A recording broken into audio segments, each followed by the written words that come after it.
J'ai longtemps fait des manifs comme ça. Et je reconnais que depuis la vague MeToo, ça n'a strictement plus rien à voir. Et c'est un immense bonheur que d'avoir vu déferler un mouvement féministe planétaire qui a enfin dit tout simplement c'est pas possible de nous traiter comme des objets, c'est pas possible. Nous devons être des sujets et vous devez reconnaître notre parole, ce que nous sommes tout simplement, c'est-à-dire des êtres vivants, sujets de notre vie. C'est ça qu'on a voulu dire collectivement et ça a bouleversé la donne.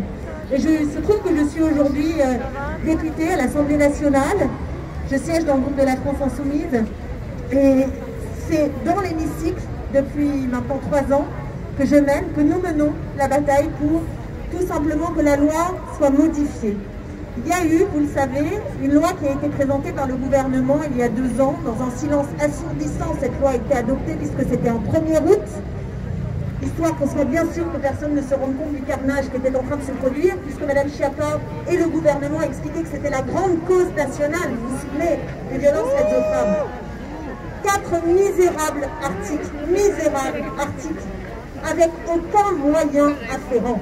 L'Espagne l'a fait. L'Espagne a fait ce qu'on appelle une loi cadre, avec de l'argent pour qu'il y ait des moyens dans la justice, dans la police, dans le mouvement associatif, pour la prévention, pour l'hébergement d'urgence. C'est ça la lutte contre les violences faites aux femmes. Ce n'est pas des lois pour rendre la loi encore plus répressive. L'enjeu, c'est de faire appliquer la loi et de faire en sorte qu'il y ait du suivi, qu'il y ait de l'accompagnement, qu'il y ait de l'éducation pour que ces violences cessent. Eh bien, le gouvernement n'en avait rien à faire. Et Mme Schiappa faisait ce qu'elle fait très bien, c'est-à-dire du féminisme de pure communication, sans jamais qu'il y ait de moyens. Et ensuite, il se trouve que nous avons mené la bataille sur la question de la présomption pour les mineurs. Il est inacceptable que des gamines qui ont 10 ans, 11 ans, 12 ans, 13 ans doivent se justifier quand elles déposent plainte face à des violeurs. C'est inadmissible. Mais de quoi parle-t-on? Et là, même cirque, nous avons fait la question d'actualité au gouvernement, c'est moi qui l'ai posée pour le groupe. À Mme Schiappa, rien à faire. C'était pas possible. Nous l'avons déposé en proposition de loi. Nous l'avons proposé en amendement dans la loi contre les violences faites aux femmes. Rien n'y a fait.